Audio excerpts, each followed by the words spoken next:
ramène l'enfant en Occident pour se faire soigner. Oui, pendant ce temps, nos enfants à nous meurent par milliers, meurent par milliers. Quelle méchanceté de la part de nos dirigeants, n'est-ce pas mes frères?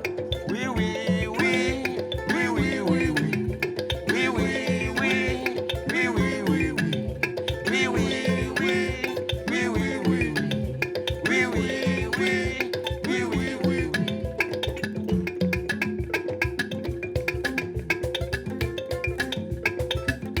Anjimbe, Anjimbe, after laugh, not die.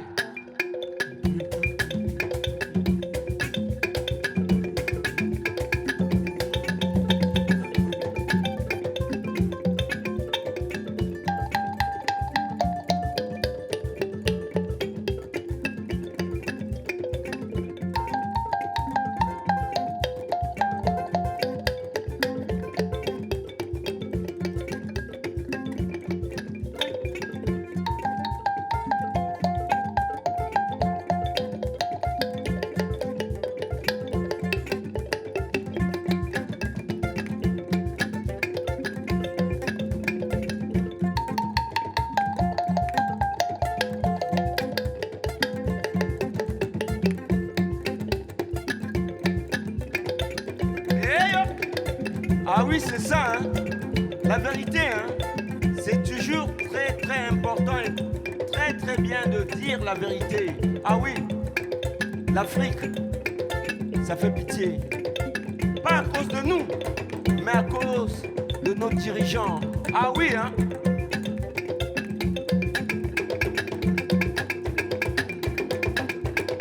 Ah là, le ngi me boula. Chama, ananyanga. Anjimbe, Anjimbe.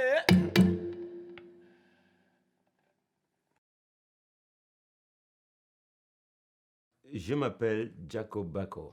Le style de musique que je fais, c'est une musique très très originale. Je suis né au Cameroun, je suis Bamileke, c'est l'ouest du Cameroun. La musique au Cameroun est très importante pour tout le monde.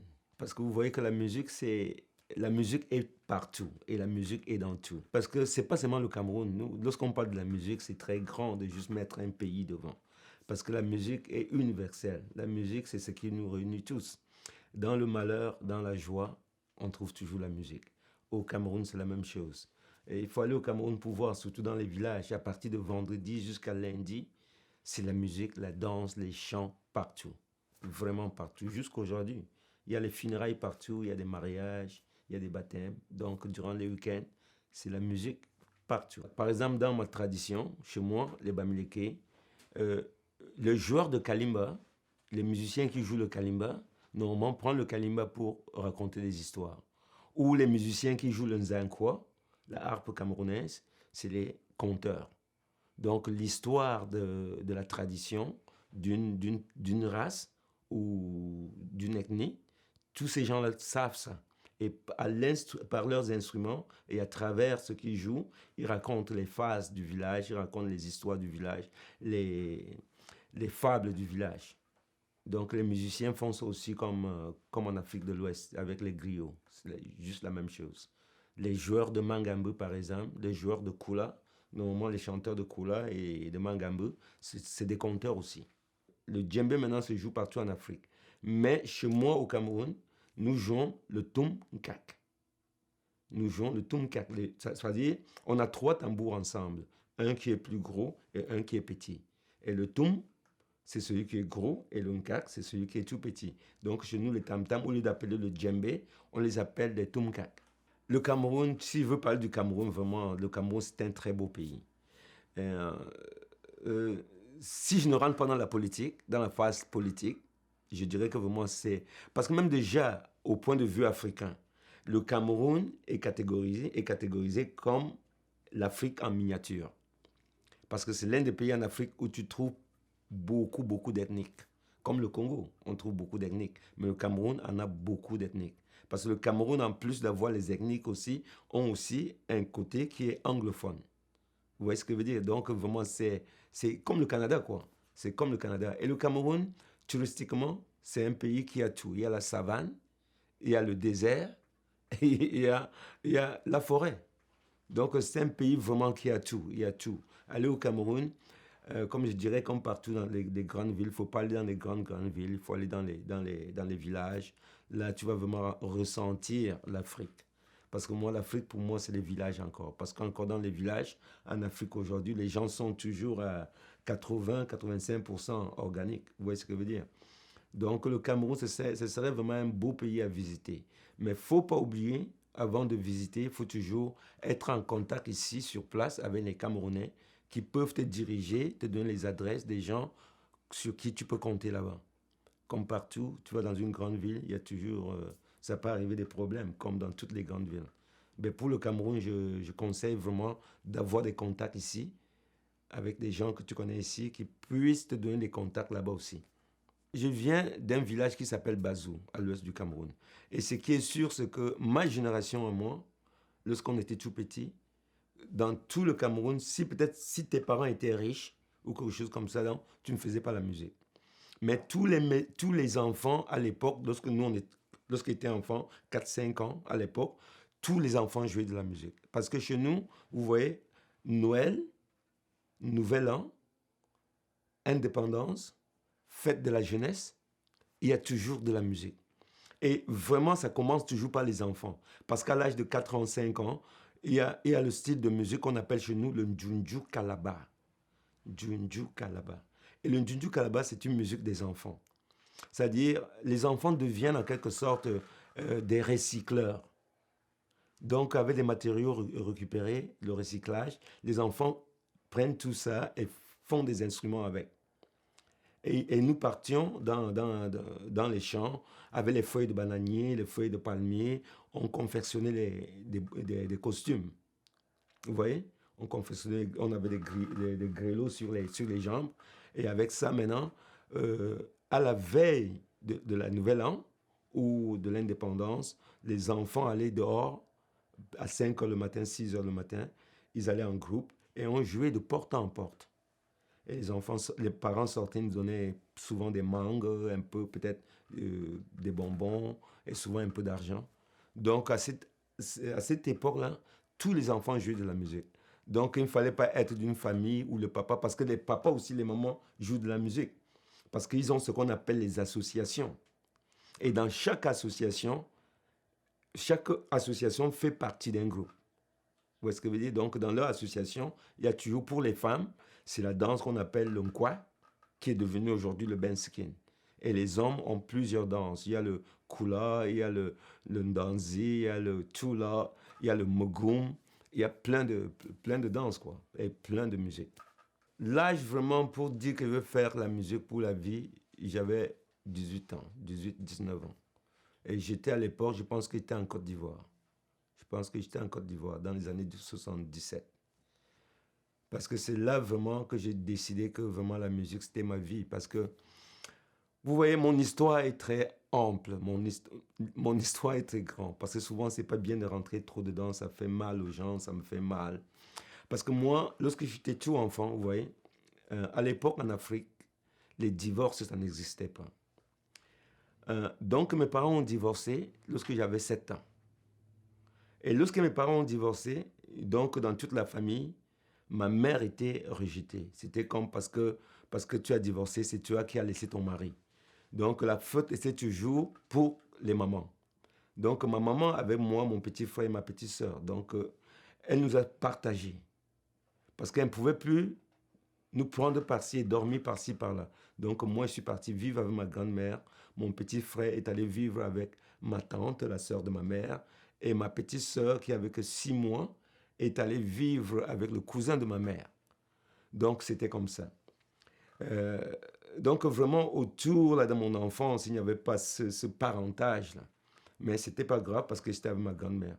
Et ma grand-mère m'a élevé lorsque j'avais eu l'âge d'aller au secondaire. Je suis parti maintenant dans la ville où ma maman habitait. et mon père. Donc pendant ce temps, mon père était déjà remarié avec une autre femme. Ma mère était remariée avec un autre homme. La femme de mon père ne savait pas que mon père avait les enfants, même comme elle savait déjà à cette époque-là. Mais en se mariant, mon père ne savait pas que mon père avait les enfants. Donc lorsqu'elle est venue dans la maison, elle s'est aperçue que mon père avait les enfants. C'était vraiment un vrai problème. Donc elle était vraiment à 1000% contre nous. Donc elle ne voulait pas me voir. Elle voulait nous détruire. Donc, bon, je devais aller au secondaire. Mon père ne pouvait pas payer parce que sa femme avait refusé. Ma mère ne pouvait pas payer parce que son mari avait refusé. Donc, je dormais par-ci, par-là, je dormais par-ci, par-là. Et l'argent que j'avais apporté du village, ce n'était pas assez pour payer mes frais de scolarité. Donc, je suis rentré au village, ma grand-mère a complété et je suis revenu et j'ai payé et j'ai fait une année de mécanique auto. Et après ça, je n'avais plus d'argent pour continuer. Mes parents ont refusé. Alors, j'en avais marre. Je ne pouvais plus vivre là où tous les gens m'appelaient bâtard. Donc, un jour, je me suis allé dire à ma maman que maman, je ne peux plus vivre dans ce pays. Je partais. Elle m'a demandé où tu vas. Je dis que j'allais au Nigeria. Elle a dit, OK, si tu vas au Nigeria, je ne peux pas te donner de l'argent parce qu'au Nigeria, les gens sont cannibales. Si tu arrives là-bas, ils vont te manger. Alors, j'ai dit, maman, s'ils me mangent, Dieu merci, j'aurais servi à quelque chose. Au lieu d'être ici où les gens me rejettent, j'ai dit au revoir à la famille et c'est comme ça que je suis parti du Cameroun en 1975. Et vous voyez, Dieu m'a beaucoup aimé parce que c'est toujours Dieu qui m'a amené du Cameroun jusqu'ici, jusqu'au Canada. Donc, j'ai pris mon courage et je suis parti. Et comme je le disais, c'est à travers ce voyage, tout ça là, que je suis arrivé en Côte d'Ivoire. J'étais toujours entouré de grands, grands talents, de grands musiciens. À partir de ce temps, je me suis décidé que franchement, dans ma vie, c'est la musique que je devais suivre. Et c'est comme ça, c'est ce que j'ai fait jusqu'à aujourd'hui. Je n'ai jamais fait rien d'autre.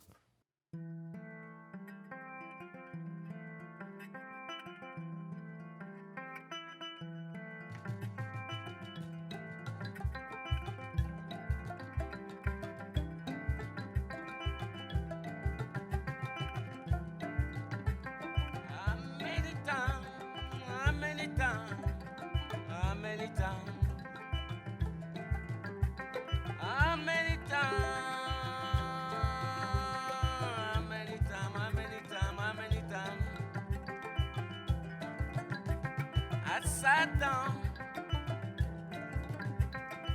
playing my kalimba, playing mangani, or sitting behind my drums, thinking what to sing, praying to the Holy Spirit to shine my life with something good to sing to the children of the world. Thinking what to sing to the children of the world.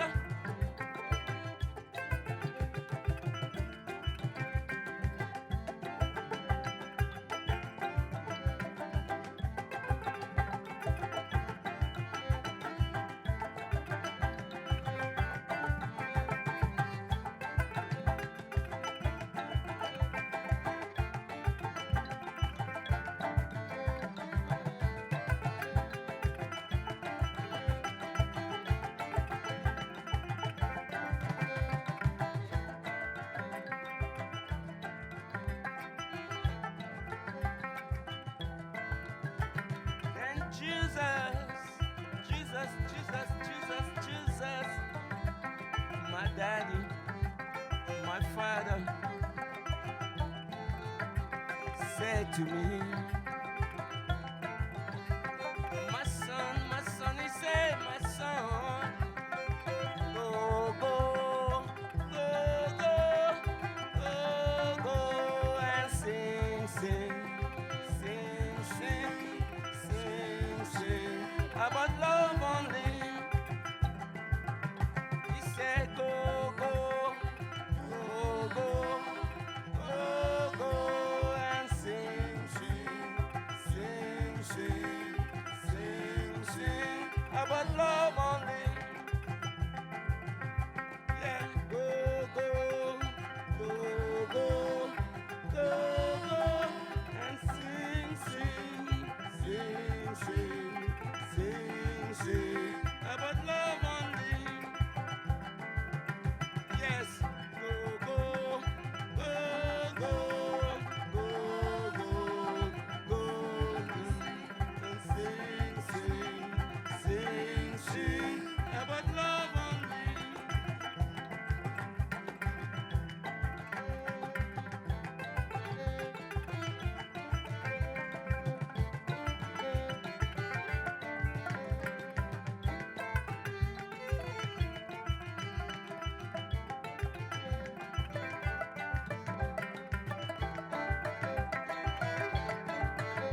Le Canada, c'est le pays que j'adore. Le Canada, c'est le pays que j'aime beaucoup. Pour moi, c'est mon pays.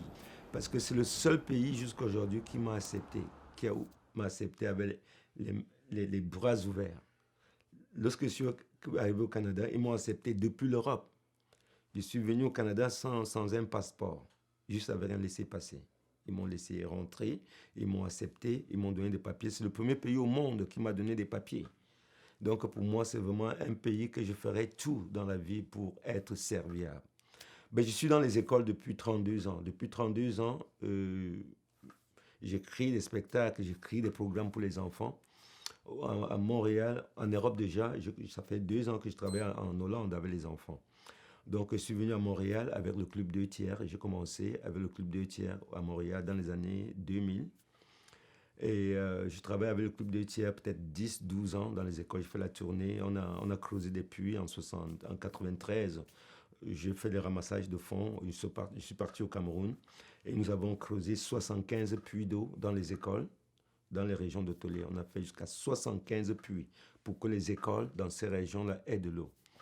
Donc après ça, je suis venu à Toronto. À Toronto, maintenant, je travaille avec Mariposa dans les écoles depuis presque 17-18 ans maintenant. Et vraiment, c'est le plus beau travail au monde.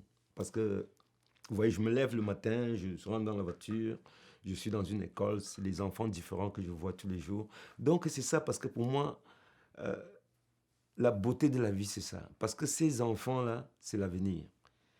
Et si vraiment nous approchons ces enfants avec amour et avec simplicité, l'avenir sera meilleur. Parce que pour ces enfants-là, comme parents, nous devons toujours prier à chaque instant et tous les jours pour que demain ne soit pas comme aujourd'hui. Parce que regardez aujourd'hui, on regarde par-ci, par-là, c'est les guerres. C'est les tueries, c'est la guerre ici, c'est la guerre là. Et pour les enfants, nous devons prier que demain soit vraiment une vie de paix pour eux. Et c'est pour ça que je travaille avec les enfants. Le livre d'éducation Express, 11e année, je suis très fier. C'est l'une des choses que je suis très fier qui me soit arrivé au Canada. Parce que être dans un livre d'école où les enfants étudient, lisent ta biographie, lisent ta musique, lisent un peu de toi, je pense qu'il n'y a rien de plus précieux que ça. Parce que l'argent, on cherche tout l'argent, l'appartement, les maisons, la voiture, ne nous connaît pas. Mais ces enfants-là qu'on rencontre tous les jours, eux, ils nous connaissent. Mais donc, je suis très content d'être dans Express. Et je suis rentré dans Express parce que, vous voyez, ça fait, comme j'ai dit tantôt, ça fait presque 32 ans que je travaille dans l'éducation. Donc, lorsqu'on fait quelque chose qu'on aime et qu'on le fait bien, les gens toujours te connaissent et les gens peuvent te référer pour autre chose. Donc, c'est grâce à des gens qui m'ont venu travailler dans les écoles, qui m'ont référé, à ces gens qui mettaient ensemble ce manuscrit, qui m'ont contacté. Et à la fin, le résultat était ce que vous avez vu. Je suis très fier de faire partie de ça. Et jusqu'à aujourd'hui, c'est encore pratique dans les écoles.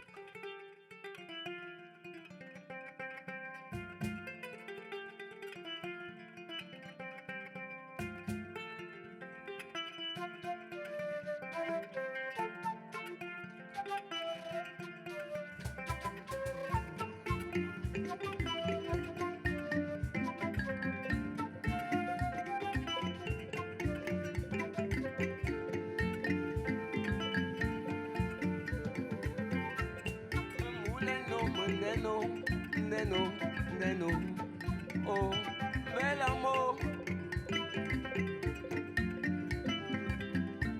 Mamuleno, meneno, bel amour. Oh, oh.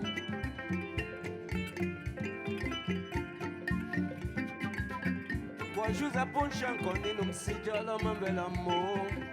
Quajus a ponchan coninum sijalom shinamo. Neju.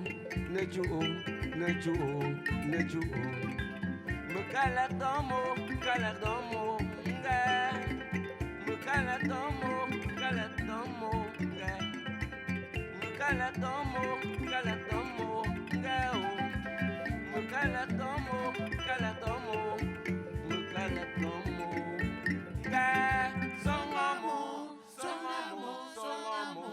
son amour.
approcham quando não se jola man velamo.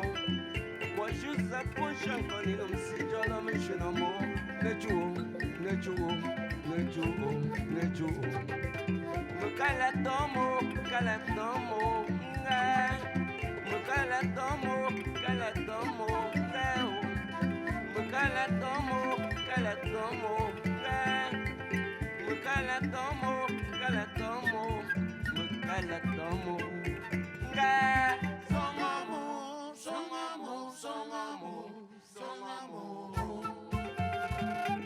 Son amor, son amor, son amor, son amor. Son amor, son amor, son amor, son amor. Son amor, son amor, son amor, son amor. Son amor, son amor, son amor, son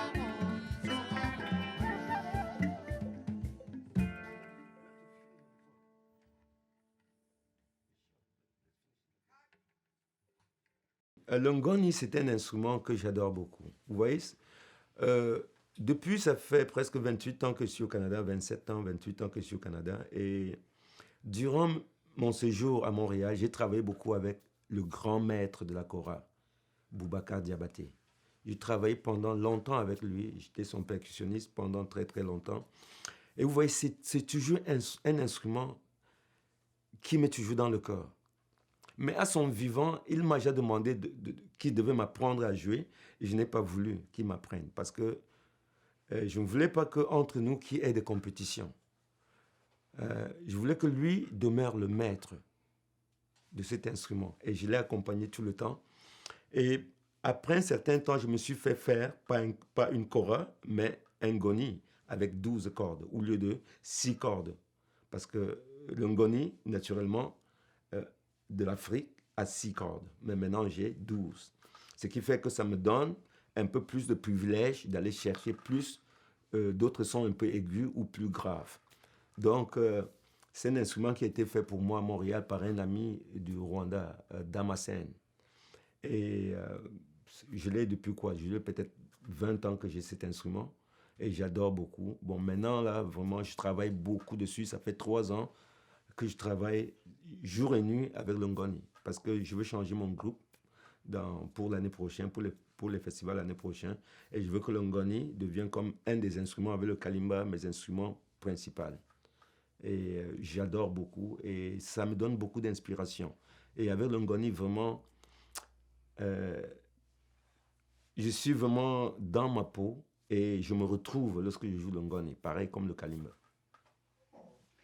Le corps de la ngoni, c'est du bois? La corde? Non. La corde. Le corps. Ouais. Ouais, le corps du ngoni, celui que j'ai, normalement, le ngoni original de l'Afrique, c'est la calebasse. C'est la calebasse. Mais celui que je joue, moi, est en bois. Parce que c'est fait ici, c'est fait à Montréal. Comme maintenant c'est amplifié, on peut tout faire. On peut faire le son du son, ce qu'on veut. Mais c'est amplifié parce que c'est amplifié. Mais originalement, si tu joues comme un de l'Afrique, avec la calebasse, la résonance est plus riche. Oui, c'est plus riche en résonance. Le ngoni, on le joue avec 4 doigts. Les 6 là, ça tient l'instrument et les 4 doigts, ils jouent les cordes, comme la kora. Il y a quelqu'un qui m'a dit une fois, Jaco, si j'étais comme toi, j'achèterais les grandes voitures, des belles voitures. Moi, je lui ai dit, mon ami, ça c'est vraiment, quelqu'un de ton âge, c'est pas bien de parler comme ça. Tous les gens que tu connais comme moi, et qu'ils ont ces grandes voitures, combien d'entre eux sont restés à la maison et ont élevé leurs enfants? Tu es artiste, tu prends une grosse voiture, tout ton temps c'est de penser comment la grosse voiture se porte. Tu oublies de penser aux enfants. Donc moi, j'ai pris toutes ces années à élever mes enfants. Et maintenant, il y a 3 qui sont devenus grands. Sefa, Mboutni et Clark, qui sont devenus grands. Ils ont leur chez eux. Maintenant, j'ai mon petit, Nkoni, qui a 3 ans et demi. Au mois de septembre, il ira à l'école. Maintenant, mon rêve de la musique doit commencer. Depuis tout ce temps-là, moi, je faisais de la musique pour juste survivre. Je ne voulais pas devenir vedette parce que si je deviens vedette, je vais oublier mes enfants. Donc, moi, j'ai voulu être terre à terre. Maintenant que mes enfants ont grandi et que Nkoni va commencer l'école, maintenant avec le ngoni, le kalimba et mes percussions, je vais faire la musique maintenant comme j'ai toujours rêvé. Et je vais atteindre le sommet où j'ai toujours voulu atteindre. Parce que maintenant, je suis libre. Je suis libre maintenant de jouer la musique comme je veux jouer. Le message pour tous les jeunes artistes africains ou bien de la diaspora, que ce soit parce que l'art c'est universel. Ce que je veux dire, c'est qu'une des choses, c'est respecter le temps. Si tu as un engagement qui te dit qu'il faut être là 1 heure, fais tout pour être là midi ou midi et quart. Donc tu as 15 minutes devant toi ou 30 minutes devant toi ou même 45 minutes devant toi pour voir le lieu, parler aux gens, découvrir ce qui est autour de toi, où tu vas jouer. Comme ça fait déjà que tu es calme. Tout ce temps, ça te donne le temps de te calmer et d'être toi. Lorsque tu arrives en retard, là tu commences à mentir. Déjà, tu sors spirituellement dans le contexte de la musique. Parce que la musique, c'est spirituel. Lorsque tu commences par mentir déjà, tu n'es plus musicien. Donc le conseil que je donne à tout le monde, que ce soit du Cameroun, du Sénégal, du Zimbabwe, c'est que soyons logiques à ce que nous faisons. Il faut qu'on tienne à sa promesse. Il faut que lorsqu'on travaille, si on a un peu d'argent qu'on gagne, essayons de partager cet argent-là comme il le faut. Il ne faut pas qu'on te donne $1000 pour le groupe et tu donnes $25 à chacun et tu te mets $700 dans la poche. Ça, c'est pas bien. Et c'est comme ça qui fait que nos groupes ne durent jamais. Parce que tu fais ça 2-3 fois, les gens sauront que tu ne les as pas bien payés et à la fin, tu vas rester seul. Donc, je sais bien, parce que je suis africain, ça fait longtemps que je suis ici, ça fait longtemps que je joue de la musique. Je sais le problème qu'il y a entre nous. Et moi, j'ai toujours dit que pour réussir et pour grandir dans la vie, c'est ensemble qu'on peut le faire. Tout seul, on ne peut pas le faire. Et comme on dit en Afrique, comme on dit chez nous en Afrique, si tu es né dans une famille pauvre, ce n'est pas ta faute. Mais si toi, tu meurs étant pauvre, c'est ta faute. Donc, travaillons dans la logique, travaillons avec l'esprit de Dieu, travaillons avec l'esprit du respect entre individus. Et comme ça, nous allons travailler longtemps et nous serons toujours respectés par tous. C'est le conseil que je donne à tous mes frères et sœurs africains pour réussir dans ce métier-ci. I don't have to say that I know that all of us, we know that love is very important for us. With all love, all this destruction that's happening around the world should not be happening. So we do need love. I think everybody knows that because it's really what we need.